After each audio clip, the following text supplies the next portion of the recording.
Item ಯಾವುದೇ ಇರಲಿ try ಮಾಡಿ ಆಚಿ ಚಿಕನ್ ಮಸಾಲಾ.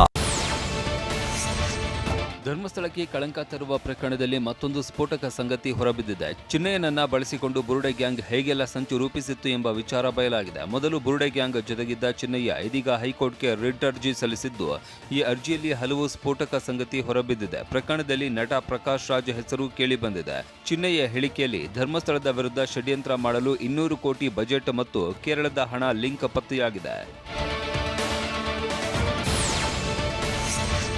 ಚಿನ್ನಯ್ಯ ಹೇಳಿಕೆ ಪ್ರಕಾರ ಒಂದು ದಿನ ರಾತ್ರಿ ಸುಮಾರು 8 ಗಂಟೆಗೆ ಬುರುಡೆ ಗ್ಯಾಂಗ್ ಸದಸ್ಯ ಗಿರೀಶ್ ಮಟ್ಟಣ್ಣನವರ್ ನಟ ಪ್ರಕಾಶ್ ರಾಜ್ಗೆ ದೂರವಾಣಿ ಕರೆ ಮಾಡಿ ನನಗೆ ಫೋನ್ ನೀಡಿದ್ರು. ಪ್ರಕಾಶ್ ರಾಜ್ ತಮಿಳಿನಲ್ಲಿ ಮಾತನಾಡಿ, ಗಿರೀಶ್ ಮಟ್ಟಣ್ಣನವರು ಏನು ಹೇಳಬೇಕು ಅಂತ ಸೂಚಿಸಿದ್ದಾರೋ ಅದನ್ನ ಅಧಿಕಾರಿಗಳ ಮುಂದೆ ಹೇಳಬೇಕು. ಅವರು ಹೇಳಿದಂತೆ ಕೇಳಿದ್ರೆ ಜೂನ್ 29ರಂದು ಬಂದು ಅಪ್ಪಿಕೊಳ್ಳುತ್ತೇನೆ ಅಂತ ಹೇಳಿದ್ರು. ಹೀಗಂತ ಹೇಳಿದ್ದಾಗಿ ನಟ ಪ್ರಕಾಶ್ ರಾಜ್ ಹೆಸರು ಉಲ್ಲೇಖಿಸಿ ಚಿನ್ನಯ್ಯ ರಿಟ್ ಅರ್ಜಿಯಲ್ಲಿ ತಿಳಿಸಿದ್ದಾನೆ. ಧರ್ಮಸ್ಥಳದ ವಿರುದ್ಧ ಪಿತೂರಿ ಮಾಡಲು ಒಟ್ಟು 200 ಕೋಟಿ ರೂಪಾಯಿಗಳ ಬಜೆಟ್ ಸಿದ್ಧವಾಗಿತ್ತು. ಈ ಸಂಚಿನ ಭಾಗವಾಗಿ ನನಗೆ 50 ಲಕ್ಷ ರೂಪಾಯಿ ಕೊಡುವ ಆಮಿಷವನ್ನ ಮಹೇಶ್ ಶೆಟ್ಟಿ ತಿಮರೋಡಿ ಒಡ್ಡಿದ್ದರು. ಈ ಷಡ್ಯಂತ್ರಕ್ಕಾಗಿ ಕೇರಳದಿಂದ ಹಣ ಬಂದಿತ್ತು. ಇನ್ನು ಚಿತ್ರದುರ್ಗದ ರಮಾ ನಾಗರಾಜ್ ಎಂಬುವವರು ಕೂಡ ಇದಕ್ಕೆ ಹಣ ನೀಡಿದ್ದಾರೆ. ತಮ್ಮ ಪತ್ನಿಯ ಬ್ಯಾಂಕ್ ಖಾತೆಗೆ ಹಣ ವರ್ಗಾವಣೆಯಾಗಿರುವ ಹಾಗೂ ನಗದು ಹಣದ ವಹಿವಾಟಿನ ಸಂಪೂರ್ಣ ವಿವರಗಳನ್ನು ಚಿನ್ನಯ್ಯ ನ್ಯಾಯಾಲಯಕ್ಕೆ ಸಲ್ಲಿಸಿದ್ದಾನೆ. ಮಹೇಶ್ ತಿಮರೋಡಿ, ಗಿರೀಶ್ ಮಟ್ಟಣ್ಣನವರ್, ವಿಠಲ್ ಗೌಡ, ಜಯಂತ್ ಷಡ್ಯಂತ್ರದ ರೂವಾರಿಗಳಾಗಿದ್ದಾರೆ. ಆರೋಪಿಗಳ ಹೆಸರು ಹೇಳಿದರೂ ಎಸ್ಐಟಿ ಕ್ರಮ ಕೈಗೊಂಡಿಲ್ಲ ಅಂತ ಹೈಕೋರ್ಟ್ಗೆ ಚಿನ್ನಯ್ಯ ಅರ್ಜಿ ಸಲ್ಲಿಸಿದ್ದಾನೆ. ಹೈಕೋರ್ಟ್ ವಿಚಾರಣೆಯನ್ನ ಜೂನ್ 29ಕ್ಕೆ ಮುಂದೂಡಿದೆ.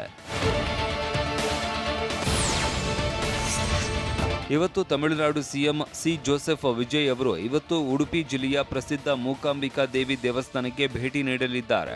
ಮಧ್ಯಾಹ್ನ 12:30ಕ್ಕೆ ವಿಶೇಷ ವಿಮಾನದ ಮೂಲಕ ನವದೆಹಲಿಯಿಂದ ಮಂಗಳೂರು ಅಂತಾರಾಷ್ಟ್ರೀಯ ವಿಮಾನ ನಿಲ್ದಾಣಕ್ಕೆ ಆಗಮಿಸಲಿದ್ದಾರೆ.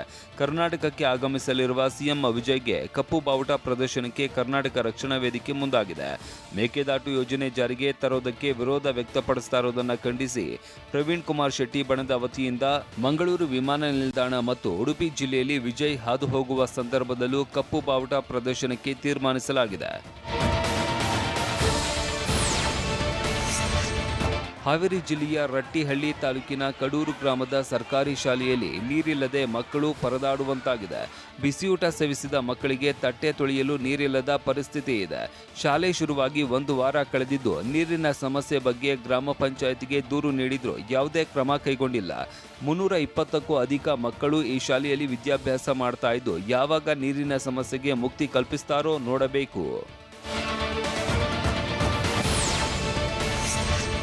ಬೆಂಗಳೂರಿನಲ್ಲಿ ಶ್ರೀಗಂಧದ ತುಂಡುಗಳನ್ನು ಮಾರ್ತಾ ಇದ್ದ ಆರೋಪಿಗಳನ್ನು ಬಂಧಿಸಲಾಗಿದೆ. ನಂದಿನಿ ಲೇಔಟ್ ಠಾಣೆ ಪೊಲೀಸರು ತುಮಕೂರಿನ ನವೀನ್ ಮತ್ತು ಮಧುಮಿತಾ ಎಂಬಿಬ್ಬರನ್ನು ಅರೆಸ್ಟ್ ಮಾಡಿದ್ದಾರೆ. ಬಂಧಿತರಿಂದ 11 ಲಕ್ಷ ರೂಪಾಯಿ ಮೌಲ್ಯದ 44.780 ಕೆಜಿ ಶ್ರೀಗಂಧದ ತುಂಡನ್ನ ವಶಕ್ಕೆ ಪಡೆಯಲಾಗಿದೆ. ಆಂಧ್ರದ ನೆಲ್ಲೂರಿನಿಂದ ಶ್ರೀಗಂಧದ ಮರ ತಂದಿದ್ದರು ಅಂತ ತಿಳಿದು ಬಂದಿದೆ.